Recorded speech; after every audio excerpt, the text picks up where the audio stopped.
नमस्कार दोस्तों, स्वागत है एक बार फिर से बहुत ही शानदार वीडियो में।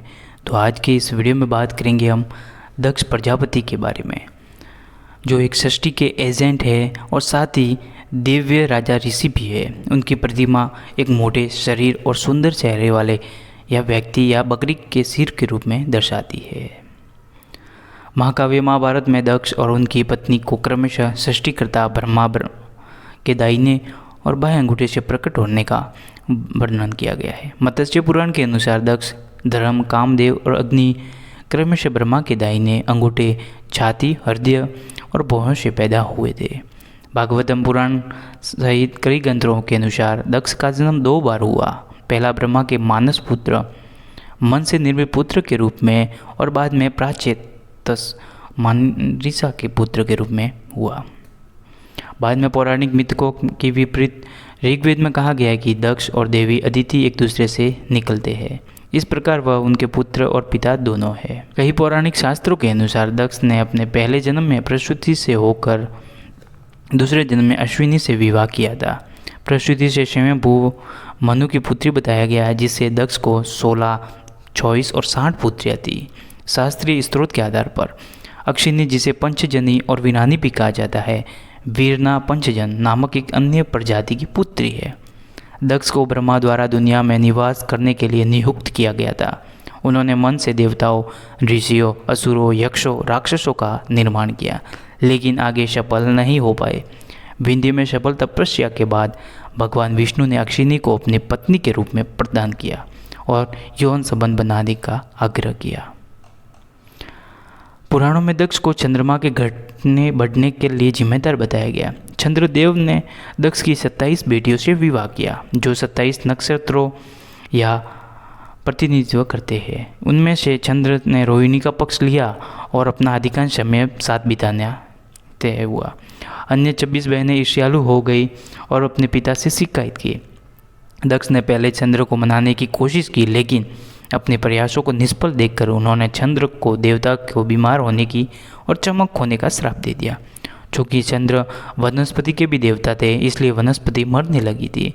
देवताओं ने दक्ष को शांत किया और उनसे अनुरोध पर चंद्र से कहा कि वह हर पखवाड़े अपनी बीमारी से पीड़ित होंगे और धीरे धीरे ठीक हो जाएंगे। इसलिए प्रत्येक माह में चंद्रमा घटता और बढ़ता रहता है।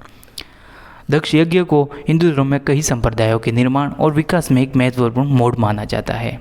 कहानी में उन परिस्थितियों का वर्णन किया गया है जिसके कारण सती की जगह पार्वती को शिव की पत्नी बनाया गया है। बाद में गणेश और कार्तिकेय की कहानी सामने आई।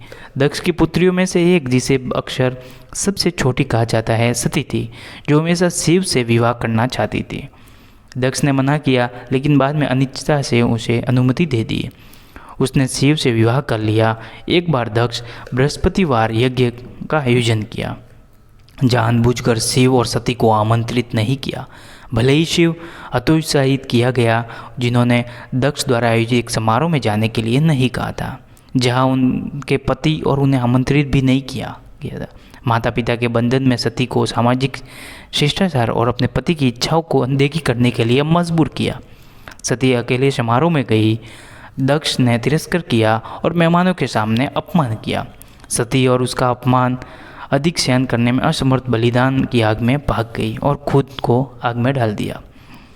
भगवान शिव घटना के बारे में जानने के बाद क्रोध में वीरभद्र और भद्रकाली को बुलाया और बालों का एक ताला तोड़कर जमीन पर पटक दिया। वीरभद्र और भूतगण दक्षिण की ओर बढ़े और सभी परिष्ठों को नष्ट कर दिया। दक्ष का सिर काट दिया। यज्ञ के मुख्य पुजारी भृगु ने गणों से लड़ने के लिए ऋभुगु का आह्वान किया, लेकिन पूर्व के खंभे से बांध दिया।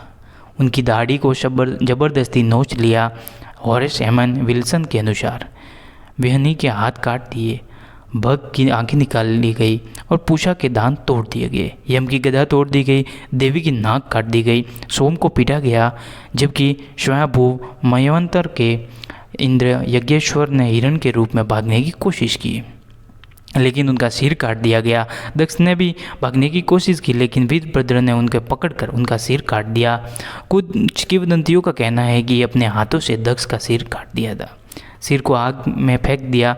बाद में शिव शांत हो गए और दक्ष को माफ करने के लिए उन्हें फिर से जीवित कर दिया। लेकिन एक बकरे के सिर के साथ भृगु और उनके लोगों को संबंधित अंग वापस कर दिए। विष्णु को मुख्य पुजारी के रूप में नियुक्त करके दक्ष ने शिव को आहुति का एक हिस्सा अर्पित किया और सब बलिदान सफलतापूर्वक पूरा हुआ।